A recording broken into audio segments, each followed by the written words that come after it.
Have you measured your testosterone levels ever? Ages ago, I did like a bunch of TRTs. I can't tell you like what my levels were, to be perfectly honest, because they use different like measurements in Australia versus here. Oh, they do? Yeah, like it's like nanograms per deciliter one place, and then it's like something else another place. They use a different measurement. I'm sure it's not an issue for you anyways. Yeah, I mean, I'm not like super high T. I think I am relatively high DHT, and a lot of people contribute like balding to DHT, but that's not entirely the case. Like DHT is kind of like all the things that people think testosterone does for you, like all these super like masculine, hyper aggressive like traits. It's actually DHT that does a lot of that stuff, like assertiveness, confidence, work ethic, sex drive. A lot of these things are actually more related to DHT than strictly testosterone. Like if you increase your testosterone, you're gonna typically increase DHT. Like some of it is gonna convert. If you're a guy with like regular testosterone but like high DHT, you're probably a lot more driven. Damn, I need to measure my DHT levels. Yeah, it's interesting. It's super interesting. I did not know that. Because like I believe, if I'm getting the chemistry correct, your testosterone can convert to like either estrogen or DHT. You know, one or the other. Yeah, a lot of high estrogen right now, guys. a lot of dudes with high estrogen. Yeah, you know, a lot of things like people try to tackle things like sex hormone binding globulin, like SHBG, with things like stinging nettle root and stuff to try and increase that like free testosterone. But then sometimes that free testosterone can convert. Yeah, like I said, to estrogen, estradiol maybe, and DHT. But I think the big problem with like the over estrogenification of dudes, it's like we're being attacked on like all fronts. You've got like estradiol in the municipal water supply, right? The birth control, which comes from birth control. That's in the shower water. That's in the drinking water. That's in like, so if you're going to filter your water, you know, you might drink, you know, filtered water or whatever. But if you're showering in it, your skin is like your biggest organ, right? You're still going to absorb, you know, fat cells and stuff. That's where you're showering daily. So exactly. Like, so it's kind of hard to avoid a lot of stuff. Like I've heard a lot of stuff recently, like EMF signals, like Wi-Fi and stuff and phones and stuff. Yep. Really screw with like your balls. Really screw with like your sperm. Yeah, I got the production. I don't know if these help, but I got the Aries Tech. Oh EMF. yeah? I don't know if it helps. I know people who carry their shit around in a Faraday bag. Oh yeah? Just to completely like I have one next to me in bed because I don't want to sleep next to my phone. Yeah, like I know some people who recommend like turning off Wi-Fi when you sleep, like having a timer on the Wi-Fi, like trying to get that off. That's all well and good, but it's probably still like getting in through your walls and your windows from all your neighbors.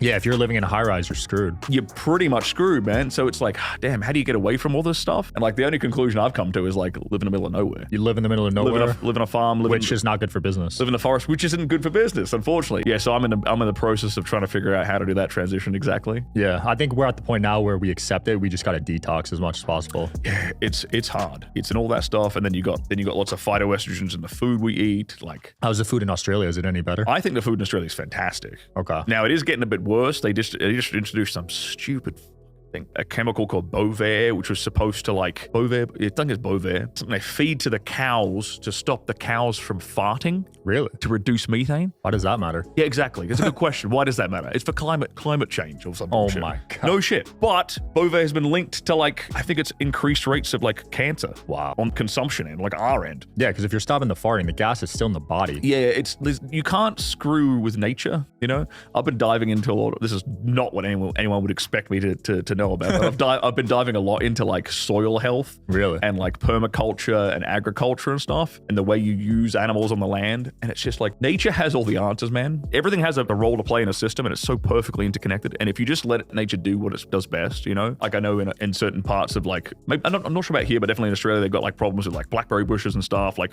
going nuts. And you see people coming in and just put goats on them, and the goats just eat them up. Really? And like, cool, this weed is no longer a problem. And then you get pigs through, the pigs root around, dig up the roots. Cool. Problem gone, put grass in there again, happy days. Oh, that's beautiful. And it's just like using animals to like, and I think we lost a lot of this knowledge. Like our ancestors do all this shit. They did a lot of this stuff, or they learned all of this stuff through trial and error. And now we think we can just sort of like impose like chemicals or in the case of humans, we can just impose pharmaceuticals onto us and we'll fix the problem. But the problem is really just fixed with diet and lifestyle in a lot of ways, with humans at least. Yeah. If you come back to basics, like you pretty much, everyone wants like to shortcut shit. You know, like take TRT, take a different peptide, do this special thing, do that special thing. It's like, have you considered just like turning off your phone, not staring at your computer screen, like maybe living somewhere where there's no like light pollution and you can get like darkness in your bedroom. Like I went home, I'm from like the southwest of WA, and I went to stay with my dad, with my family where I grew up.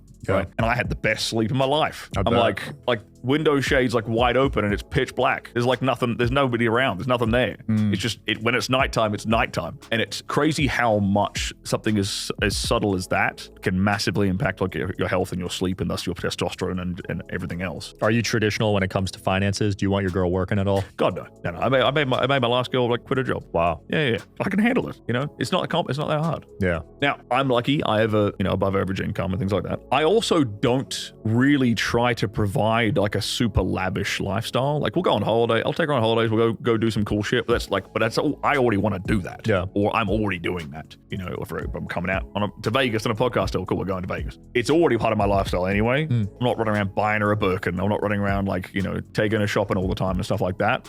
If a woman wants to have that like stay-at-home lifestyle, I think a lot of women do. I think a lot more women would actually be perfectly happy being a stay-at-home wife and mother than having to go through the goddamn rat race. Like honest to God, how many women actually want to spend an hour a day in traffic commuting to work and then another hour at the end of the day coming home? How many actually want to do that? Right. I'd say fucking none. The dating problem, like this whole thing we're talking about, it's actually an economic problem. If the money wasn't funny, right? If it wasn't inflated to all hell and printed at whim, then it would actually be worth something. You might actually be able to provide for a family on a one-income household, like 3 generations ago were able to. Right. Like a regular average job could afford a home and afford a wife and afford a family of kids and a car and all this stuff. Good luck doing that now. Hell no. Right? So it's actually an economic problem. Like guys in America especially talk about like American women being like really masculine, right? Yeah. Well, that's a byproduct of the situation we're in. Like when you feel threatened, when you're like stressed about paying your mortgage, like if a woman's in that situation, she has to be more masculine to handle it, to deal with it. It's all downstream from having shit money, honestly. That's a good point. People don't talk about this leading to dating issues, but it's 100% true. Because if you look at other countries that aren't dealing with economic problems, the women are still feminine. Maybe their economy isn't where ours is, but like the relative standard, the standard of living that is expected is nowhere near as high. Right. Like America's had it great for a long time, so the standard of that is expected is much higher. You go to maybe somewhere in South America where the standard is not as high, but maybe they might be a little bit. And no, don't be wrong. I know Latin American women fuck around. I know this. Those Latinos. But they can also be quite Catholic and you would say on average a lot more traditional than some of the party girls you might find in a city like Vegas or a city like Miami or whatever. Yeah, and Miami is mostly Latinos anyway. But, I would never date a girl in Miami. Fuck that. Yeah, Miami's interesting. There's a reason I left. I bet. Yeah, it's not. You're not gonna find a wife. You're not finding a wifey there. Yeah, and it's unfortunate. It's a lot of fun. I see a lot of guys get attracted to that lifestyle. I'm very much over that. Like It's a phase. I don't want to live in an apartment, bro. I want to touch grass. Yeah.